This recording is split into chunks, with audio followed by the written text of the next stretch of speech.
আমার প্রিয় গান দিয়েছে জয় শ্রীরাম। কোথায় গেলি রে?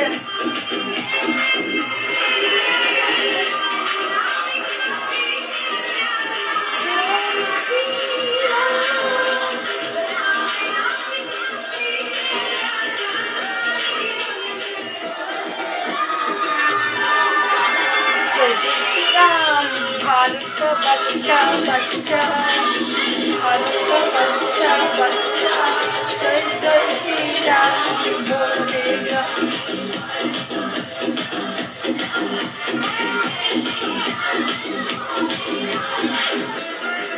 তো এই গানটাও দারুণ লাগে। এই গানটা প্রথম যখন আমরা নেচেছিলাম আমাদের এখানে বিশ্বকর্মা পুজোর মানে ভাসানে, তো যখন রাম মন্দিরটা অযোধ্যা